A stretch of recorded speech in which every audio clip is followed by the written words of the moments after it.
Geoff's Wonderland. Welcome to episode 7 of Geoff's Wonderland. My name is Geoff Healy. I'm from Australia. I'm a musician. I live in Germany. And fun fact, I hated my name when I was growing up. Here's the thing. I reckon everybody should get 2 chances in their lives to change his or her first name. One when you're a kid, and another one later in life when you realise that Rocktopus or Sparkle Pony don't look that good on a job application. But when you're a kid, your priorities are different. And I think young boys mostly just want to be cool. They want other people to think that they're cool. And I always just wanted a really cool, simple name like Andy or Sandy or Jamie or Mark. So I got Jeffrey. And not just Jeffrey, I got Jeffrey with a G. Or Geoff, if you like. Hopefully you do, because Jeffrey, whenever I hear the word Jeffrey, I think of my mother. Jeffrey! Okay. Anyway, the thing about Geoff with a G is that nobody in Australia can spell it, and nobody in Europe can pronounce it. Oh, I've had Goff, Geoff, Goef, Goof, Golf. These days I'm at Starbucks and they'll say name, and I'm like, whatever. I think my parents gave me this name either as a joke or as a kind of a punishment in advance for all the bad things I've done that they never found out about. Now, quite often when people find out I'm Australian, they'll ask me if I surf. Well, I'll answer that question in one of 2 ways. I'll either simply say yes, of course, or I'll tell the truth.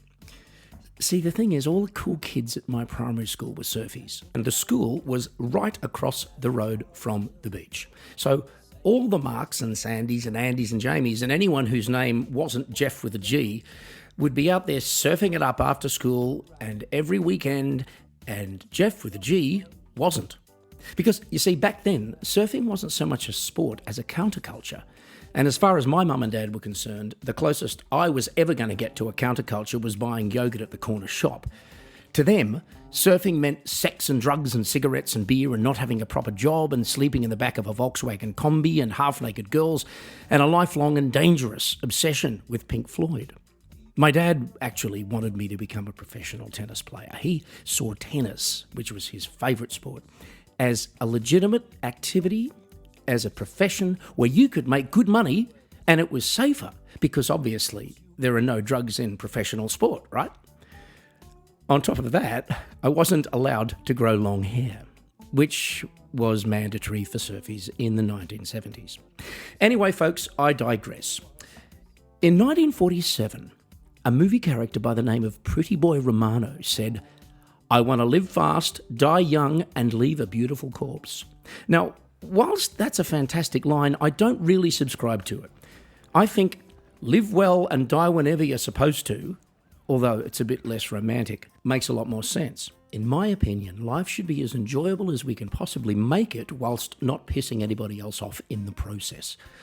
Now, a couple of years ago, I was feeling a little bit on the heavy side, and I thought, I'm going to try this keto thing. My first thought was that I wouldn't be able to stick to it because, like most people, I'm pretty hopeless when it comes to diets or any type of physical discipline, really. But also, I just didn't think it'd work. Well, it did work, and it worked really, really well. Now, since then, I've fallen off and gotten back on that particular wagon several times, as you do. But for me, the great thing about keto is that I can eat most of the stuff I really, really like, meat and dairy and eggs, blah, blah, blah, and only forgo a few of the things that I also really, really like.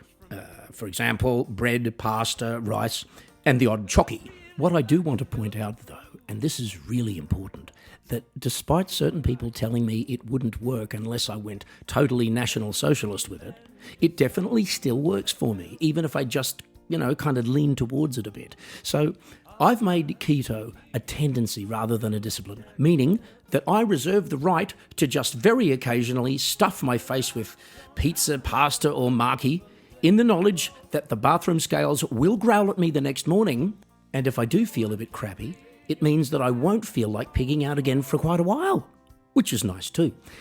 Well, we've now come to what's fast becoming a legendary part of Geoff's Wonderland. Yes, folks, that's right. I'm talking about theory time. Yo, you can't know what you can't know. I'm gonna tell you what I think I know. And I know what I know. This is what I know. Theory time.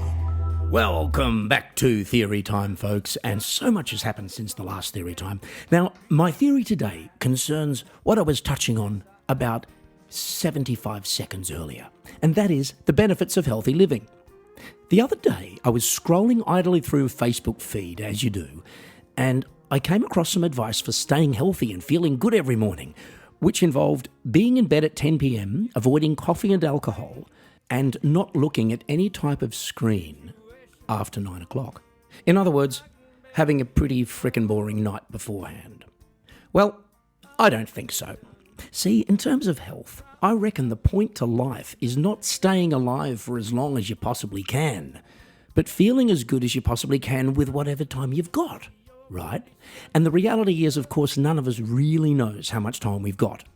Personally, I have no desire to give up any of the things I really like unless I find out that one of them is definitely going to kill me. This is what I know. Theory time. Yes, that's Theory Time. And that brings me very neatly and conveniently to our song of the day. It's called Before the Dawn, and it's on my new album, Wherever We Go, There We Are. For those of you who've not been on Geoff's Wonderland before, I'm a musician and I write songs, I record songs, and yes. Now, this is kind of a serious song, but it's also about staying optimistic. Also, usually I would skip the intro to a song, but I think the intro to this song is pretty interesting, so I'm going to leave it in. Take a listen.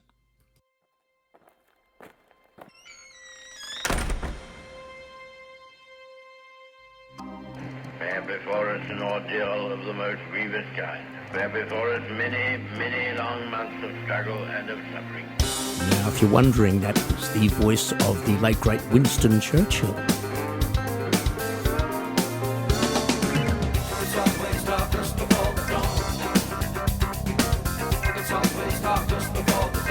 I'm sure you've heard that one before. The expression, not the song.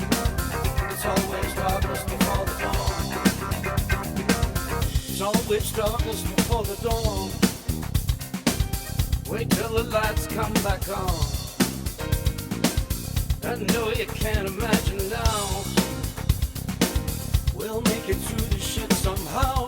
Yeah, so you can already get a sense of the optimism in the song. Of course, it has a kind of a dark undertone, but I do like the idea of a conflicting undertone to the positive message. You know, I like that. It's kind of like a thrash metal love ballad in that respect. They will not let you go outside.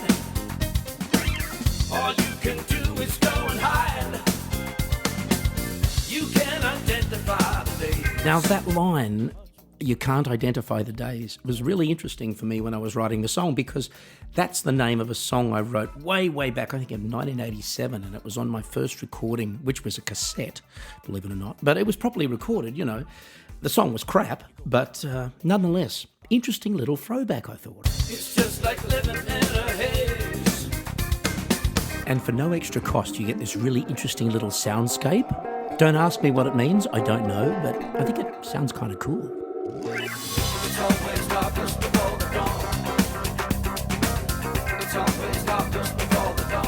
And the song continues, and there's other surprises, obviously, for the end. Brief look at Before the Dawn. And don't forget, you can listen to the album on any of the streaming services, including Spotify, and you can order the vinyl LP on my website, which is geoffhealy.com. Now, that's geoffhealy.com. If you're one of those people like me who likes a good bit of vinyl in their hands and has a record player. Yeah. Okay, so the show is now streaking towards the finish line, but not before I give you Geoff's thought of the day. I was thinking about something. I think it was the thought of the day. I think it was the thought of the day. And a big fat welcome to Geoff's Thought of the Day. You might recall me mentioning earlier that as a kid I was denied both long hair and surfing. So here is my thought about that. Now, the one person who absolutely could have made that happen and who should have been in my corner, the most respected and influential long-haired dude in the history of the universe. Yeah, God. didn't want me to be a surfie either, because in the 70s you had to have at least shoulder-length hair to be a surfie. And even when my hair did get a bit longer, I just looked as if I'd, come straight out of the shower and had stuck my finger in a power socket. So, I prayed really hard every night. I'd get down on my knees and I'd say, God, please kill my parents and give me long hair so I can go surfing. And God's like, not on my watch, oldie, for thou art Geoff the uncool. And with all this in mind, I think it's almost a given that Jesus might have been the original hipster doofus. Because think about it. The Bible says God made man in his own image. Now, I'm sorry, but I'm calling bullshit on that one because I'm a man. And when was the last time you saw a picture of God or Jesus with really short hair? No. He's always this handsome, powerfully built dude with long, flowing locks and a beard. And, I don't know, possibly a man bun. Tats. I think it was the thought of the day. And sadly, we've reached the end of another program. Thank you once again for joining me. I'm Geoff Healy, and if you've enjoyed today's episode, please hit the subscribe button or the follow button or the like button or whatever button's there, or leave a comment or drop me a line even. I'd love to hear from you. And you can do that at geoffhealy@yahoo.com. That's GeoffHealey. Or you can leave a chat message on my website, which is geoffhealy.com, same spelling, and I promise I will get back to you in double quick time. But now it's time for me to hit the road, and I'm looking forward to welcoming you again to the next episode of My Wonderland. Gotta get back to Geoff's Wonderland. Gotta come back to the Wonderland. Geoff's Wonderland.